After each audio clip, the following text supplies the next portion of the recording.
Congo, Congo nde mboka, mboka ngo mokengeli, koi, mboka ngo mokengeli, léopard. Le terrain de jeu a cédé. À la place, des herbes sauvages y poussent jusqu'à hauteur de la clôture. Pendant la saison des pluies, cette heure des jeux se confond à une piscine remplie de crapauds et des larves de moustiques, car l'eau y stagne et change de couleur. Difficile dans ces conditions d'organiser une quelconque activité au stade de Cardinal Maloula. Le stade est impraticable. Aucune autorité politique ou sportive a mis les pieds dans cet établissement depuis belle lurette. Un établissement qui regorge des souvenirs. Toute une histoire se cache derrière ces gradins. Un monument touristique construit avant l'indépendance.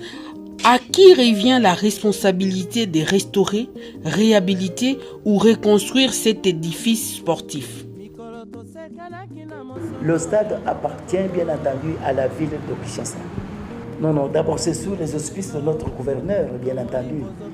Et parce que quand nous recevons même les partenaires, nous devons vite aller voir notre gouverneur.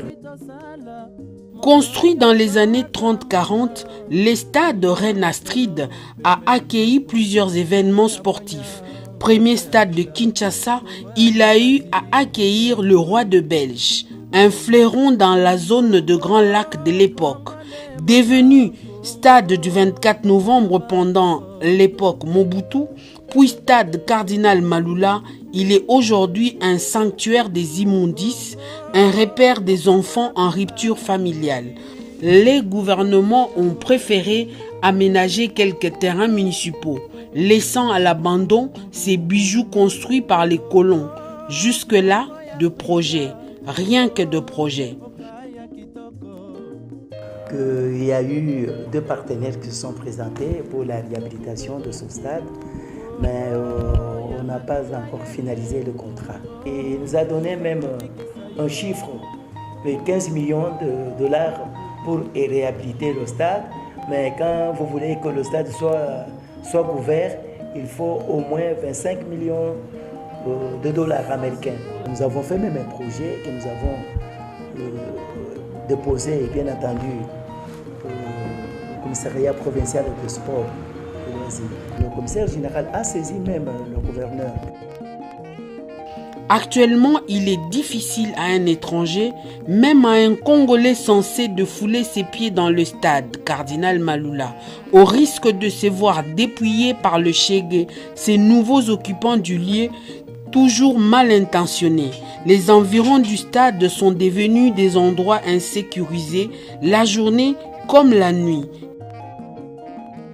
J'ai trouvé même des chèques, mais chaque fois ils sont toujours renvoyés. La division urbaine de sport et loisirs qui loge dans ces stades pense qu'il suffit d'un peu de bonne foi pour revigorer le stade. Question: qui a cette bonne foi? À quoi sert-il d'abandonner des infrastructures existantes pour en construire d'autres? Doit-on remettre la gestion des infrastructures sportives au privé pour le voir vivre? Toutes ces questions méritent une étude approfondie, car le stade Cardinal Maloula n'est pas le seul à subir ces sorts. Beaucoup pensent que les équipes de football célèbres doivent récupérer différents stades à l'abandon, les gérer et verser des taxes à l'État. L'État s'est avéré incapable de prendre soin du stade.